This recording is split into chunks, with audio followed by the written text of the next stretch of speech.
These options were good enough these options weren't good enough for these men. They were willing to commit themselves to God's will despite the consequences. Christians need this same level of determination and commitment. Many of us seem to find it too easy to give in to compromise.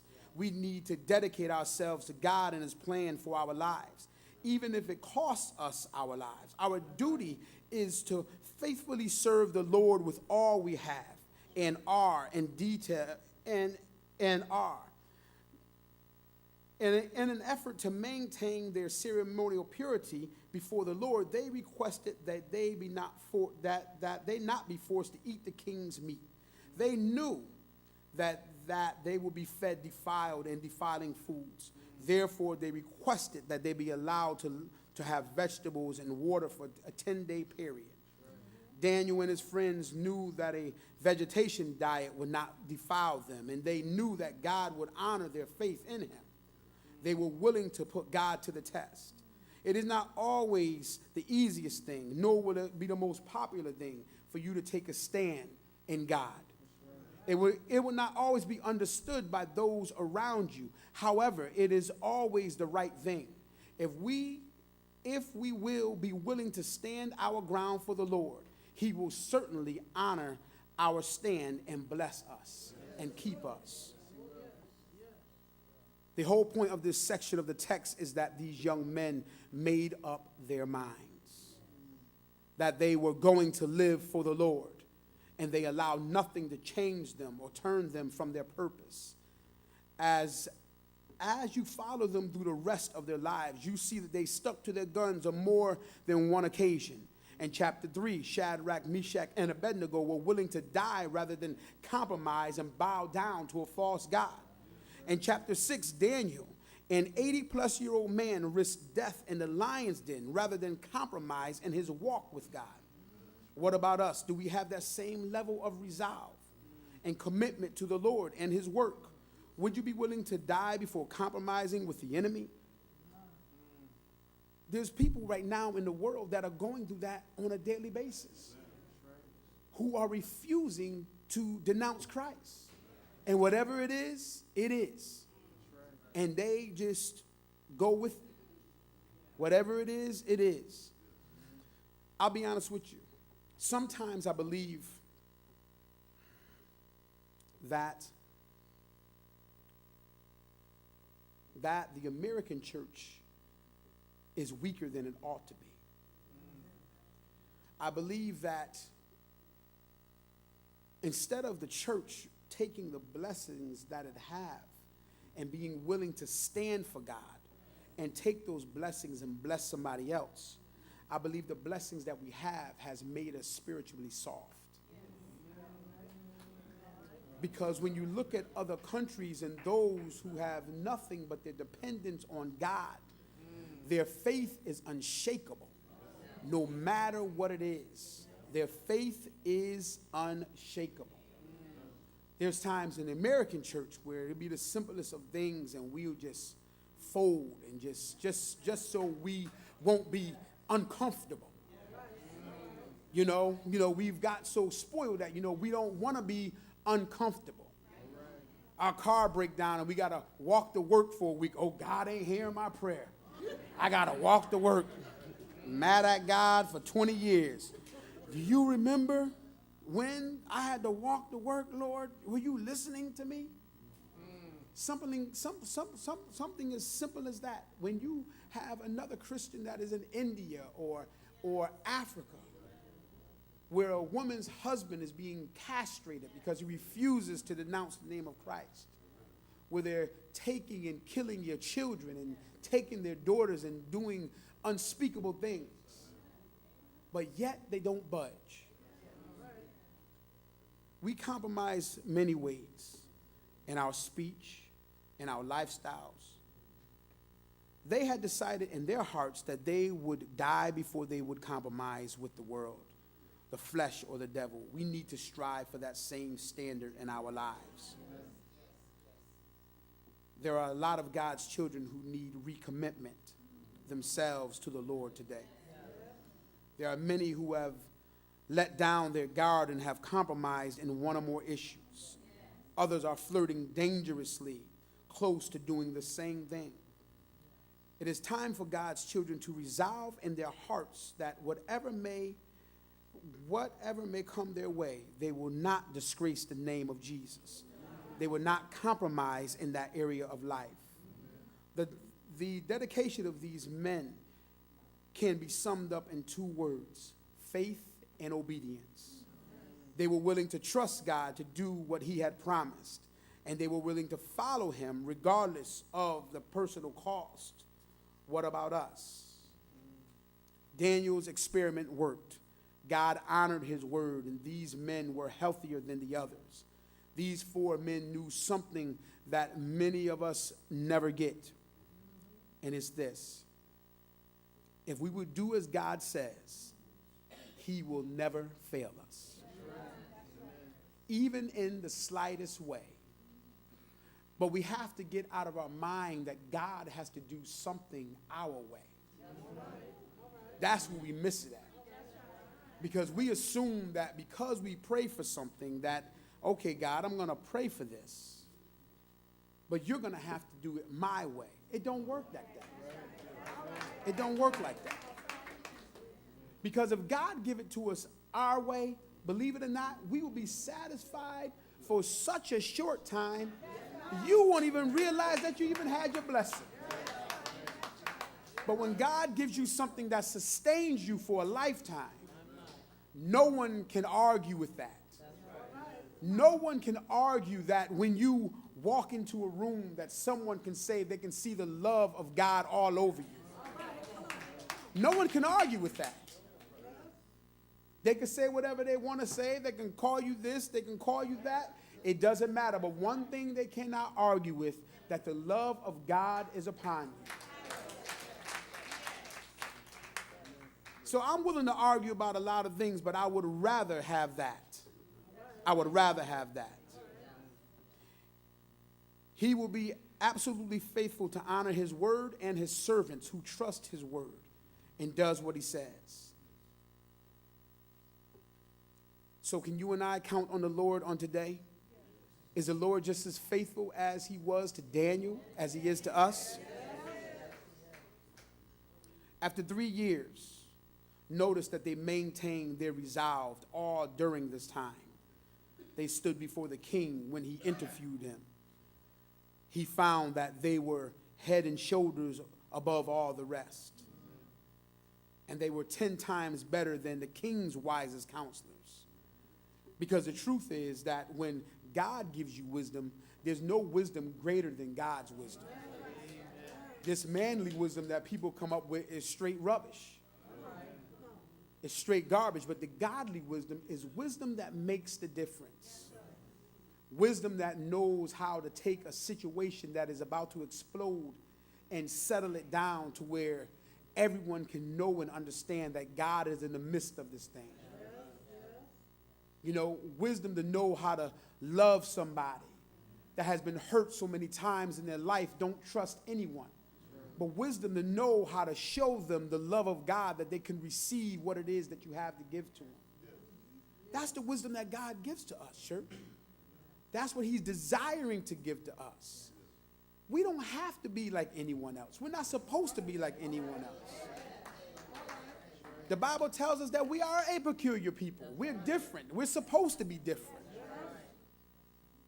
You know, but so many times Hollywood and TV and the internet, and especially for young people, and here you hear the kids say, it was the Illuminati and all this other mess that they got going on.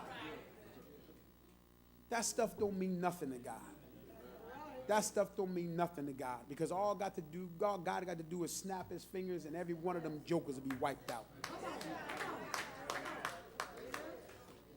But the truth is, he's not going to remove it, because he's given us the ability to overcome it.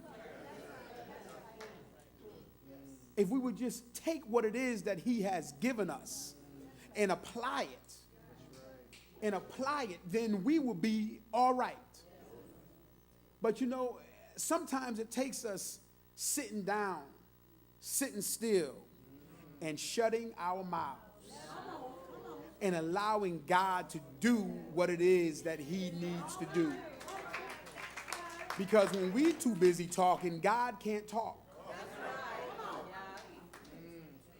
God can't talk. God is a perfect gentleman. He's not trying to talk over you. He's not trying to make sure that he's going to sit back and he's going to let you put your foot in your mouth and then say to you, now, are you ready to listen?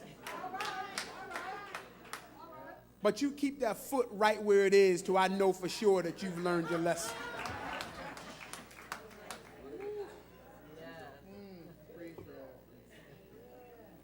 Again, this reminds us that God honors those who honors him. This does not teach us that serving God will make us smart, will make us attractive, or make us famous. It does teach us that serving God has with it the benefit of being promoted in his work. God placed these men where he could use them in that day, and he did use them in wonderful ways for his glory. He will place us this day and use us here and now if we would serve him as we should. The key is to never compromise. Even if what we think is the smallest of areas. We are told how we are told how long Shadrach, Meshach, and Abednego served there in Babylon. We are not told how long they served there in Babylon, but we are told that Daniel endured in a place of power and prominence for over 70 years. In fact, he was nearing 90 when he faced the lions.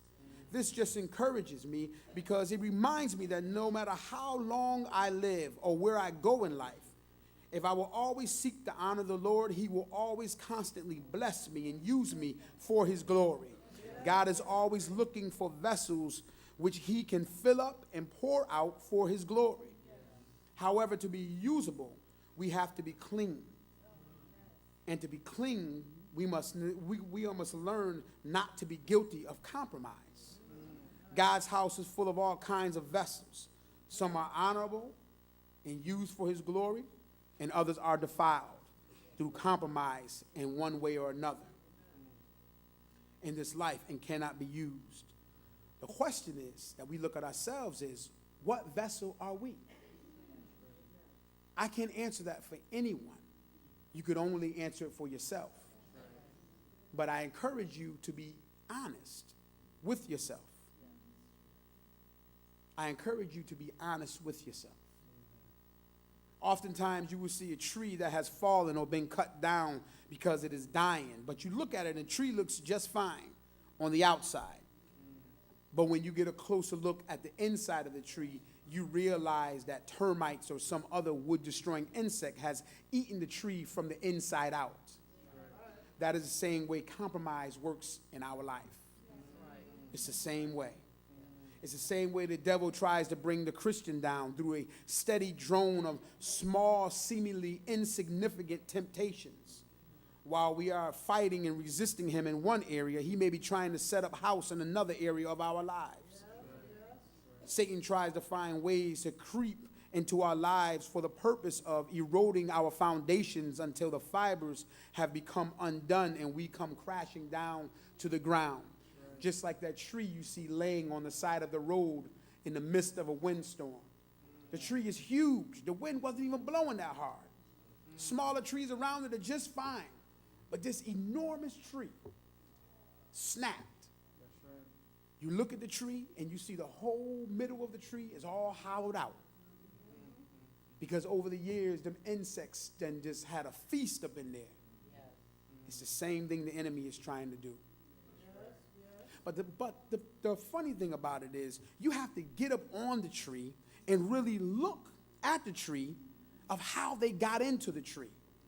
And what you see is you see these real little tiny boring holes that they've bored their way into.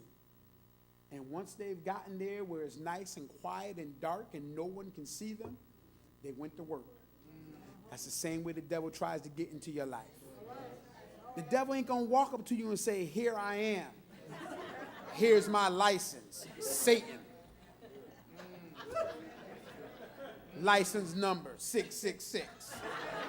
He ain't going to say that. He ain't going to say that. But he's cunning at what he does. And see, the enemy is patient. He's patient. That's why you have to be on your guard at all times. At all times, you have to be on your guard. I remember years ago when I first got saved, and I remember, like Reverend Staten was saying, you know, when I first got saved, I was in a Pentecostal church, and I remember learning something, and I remember a temptation trying to come upon me at that moment, and I remember getting rid of it. But here's the craziest part. It was like 15 years later, that same temptation came back. But the crazy part about the whole ordeal is, what came back to my mind is 15 years ago. You see, that's how the enemy operates. 15 years it took for that same temptation to come back before me. But when it came back, the thought that popped into my mind was what happened to me 15 years ago. Now, if I would have looked at the situation and said, well, you know what? I remember so-and-so doing that 15 years ago. He'd been doing it for 15 years, and he's just fine. And he's just fine. There's nothing wrong. But that's not the case. Because, see, the enemy is trying to stop you from being effective in the house of God. The enemy don't care about us having no titles of ministers or deacons, bishops and all that. He don't care about that. All he cares about is that you're not effective in that call. You can have 100 titles and be jacked up and be absolutely useless. And that is exactly what the enemy is trying to do. See, that's the name of the game. A matter of fact, if you jacked up, he wants you to be in that position because he knows that all these folks are going to be listening to you. He know all these folks are going to be listening to you. You know the one who's talking about, you know, adultery will send you straight to hell. This and that. And later on that night, he...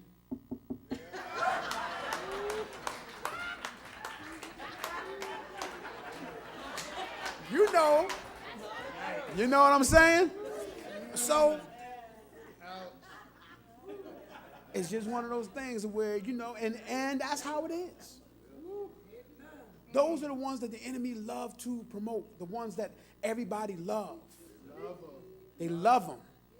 Those are the ones who love to get you into your emotions, never want to deal with issues, never want to deal with sin that's set before them. Never want to offend anybody, so they won't say anything. Everything that they want to say always want to be something that makes everybody feel good. Everything in life don't feel like a bubble bath. This walk is going to hurt sometimes. It's going to hurt sometimes. But in God, he's going to sustain us. Show me a person who has fallen away from their walk with the Lord, and I will show you a person who started making compromises in their life long ago. It's a slow process.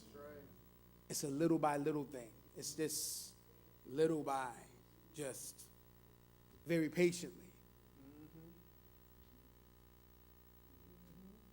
Very patient.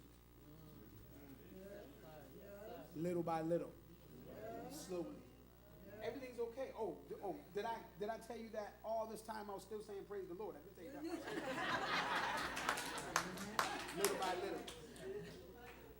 But then when my eyes finally open up, God's over there, and I'm over here wide open. With no protection of God.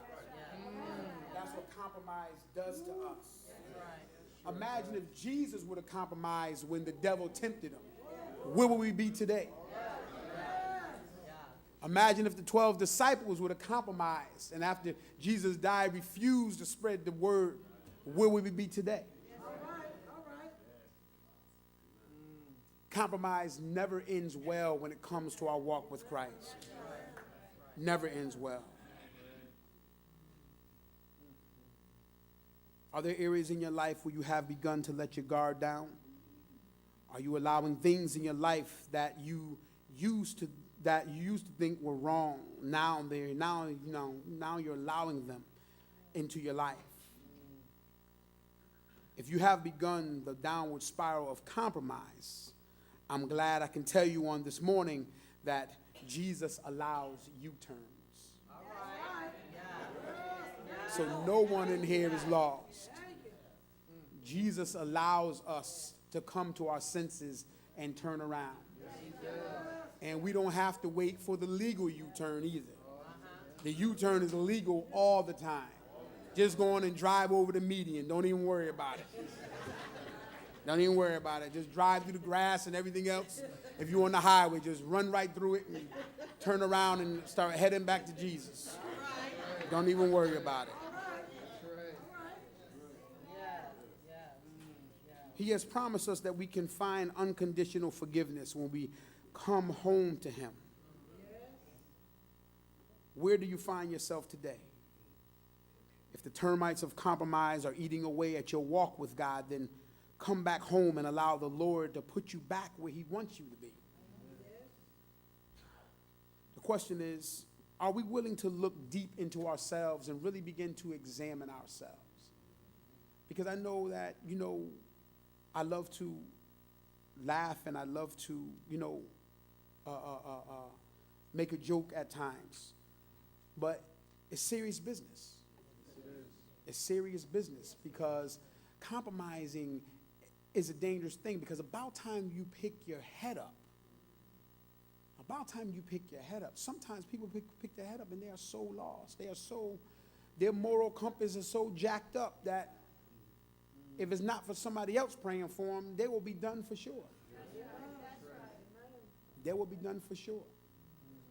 Now, I know that all of y'all wasn't born saved.